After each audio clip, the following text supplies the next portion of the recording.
Hey guys, Blade of Fire here with the last StarCraft English commentary of the day, and man, I didn't really think that I would make it so far. It's 3:45 right now, so I'm probably going to be able to finish it all with editing, with uploading to YouTube, everything at about 4:30 a.m. But I don't know, I think it was worth it, and as long as you'll like it and you'll find the videos enjoyable, I'm definitely gonna think it was worth it. So definitely it was something that I forgot to mention a lot. Still give me your comments. I know that I've had my account for some time now, but comments are always welcome as far as your ideas as far as how I should improve, what I should change, what I should add, stuff like that, what I should get rid of. And also, if you like my commentaries, if you find them nice, then subscribe to me, because kind of subscribing is the way to show that you like it. And also feel free to advertise about my channel wherever you can, simply because I like to get viewers, and I like to know that I'm not doing these commentaries only for, I don't know, kind of 20 people that regularly watch them, but for a larger kind of audience. So anyways, we've come now at the end of a huge 7-set battle, and yeah, here come the spoilers from me. First, second, third went to the Maestro, fourth, fifth, sixth went to the Wonder Kid. And really, it was like I really saw a funny comment as I downloaded the video from John747's account. Someone said, yeah, Flash played the first three just chilling, and then went into beast mode and totally finished Savior in the last ones. So right now we're on Loki II, and this is pretty much the reverse situation of the first set. Well, in the first set you had Savior with a strong map advantage due to Blue Storm, which kind of forced Flash to go for that double barracks that he went and try to somehow bunker rush Savior, simply because he knew that Savior would have a very strong advantage on Blue Storm. Now it's the other way around. We have Savior that is going to have to try to do something about the map imbalance, because Loki II has a TVZ record of 12 to 17 to 7, meaning 63.2% win rate for Terran.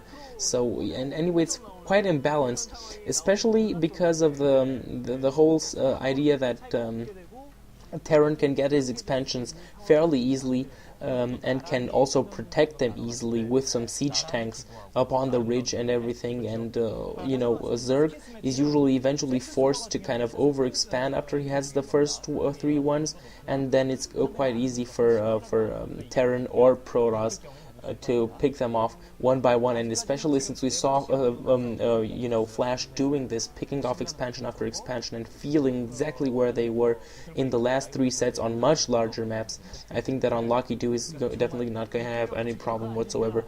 Building that actually building that spawning pool quite interestingly in the back. Maybe tried to hope, or wanted to hope, that the scouting SCV will not see that. Great job with the scouting SCV holding this drone away, and if he will prevent the drone from actually getting in the, and he still does. So great job, incredible job from Flash. This is so much micro involved, and pushes back this drone, and this drone will not get the scouting information. Great job, incredible job from Flash, and he also managed to prevent that third hatchery from being built for some time. The spawning pool is almost down, but it's not going to be a big problem for Savior. He will have those. He will have the Zerglings in time for when the Marines come. The problem for him, however, is that the economic advantage will go for the Terran, and unless he does anything, simply because Loki II allows this to happen. There's 2 barracks being built, so also Flash will be able to pump enough medics and Marines, I believe, and we're going to head for a little bit of a longer game, simply because both of them are right now happy to make their expansions, to secure the area that they have, and the problem is that unless Savior does anything about it, it's going to be Flash that is going to win the game. Simply from what I've seen in the last sets, unless Savior does anything, and as long as he lets Flash do his game, it's really going to be a really big problem. Only the third set is kind of an exception. In the third set, indeed, Flash did have a chance, and he kind of messed it up. That's the only set that you can say that Savior won without Flash being in kind of in a bad position from the beginning. In the meantime, placing down that creep colony, and definitely there will be more to come, simply because when he goes 3-hatch that early, he needs those creep colonies and the sunken colonies at the entrance to hold off the early medic and marine push. And you can see these first marines trying to push a little bit out. I think I also saw an academy being built. It's probably done by now. I believe the academy is now done, and so the first medics will be out. Comset is also being built. So very, very standard game, and if we're heading for a standard game, it's probably going to be Flashes to win. Interestingly enough, there's something at the 3 o'clock position. I'm not entirely sure what that is. There definitely is something waiting there. It could theoretically be a Zergling left alone there, but I don't know. I doubt that Savior will think about putting an expansion there. He's probably far more likely going to go for the top left. Actually, I forgot to give you the colors. Flash is red Terran, and we've got as I don't know what is this. I'm not sure. Is this light brown or something like this? I'm not sure what this color is now. It's probably white. It's probably white. Yeah, it's probably white. White Zerg. We've got Savior, and if the color whole idea is correct of Moltraps, is probably going to be Flash's game to win. I think it's going to be that anyways, simply because he really went into beast mode. And now four sunken colonies being placed down, but only one of them was finished. Actually, 2 more finished just in the nick of time, I guess.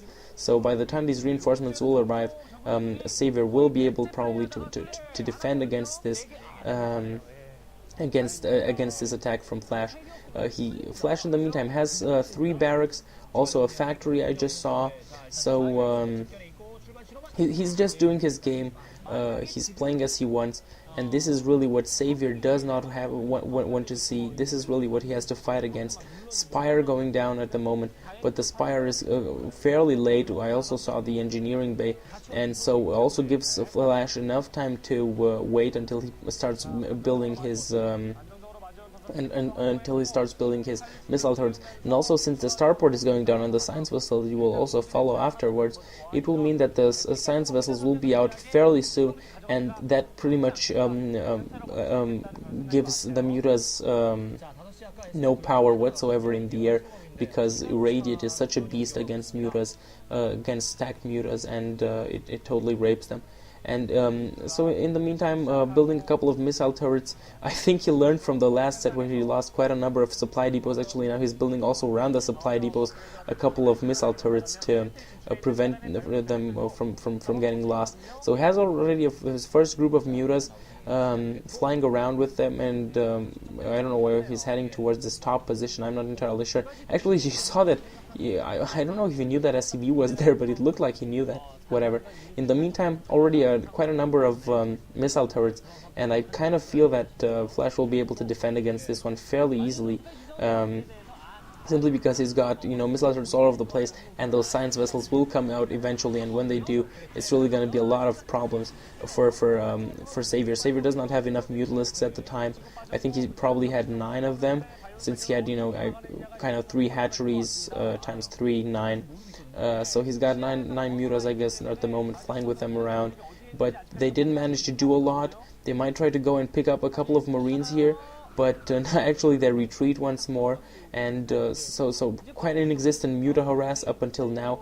And unless Savior does again something with a muta harass and manages to secure another expansion, it's definitely going to only be Flash's game to lose from that point on.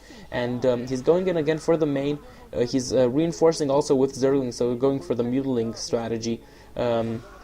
That's a lot more useful as only with mutas. And it seems again Flash, my god, Flash does really have some kind of a robot in him.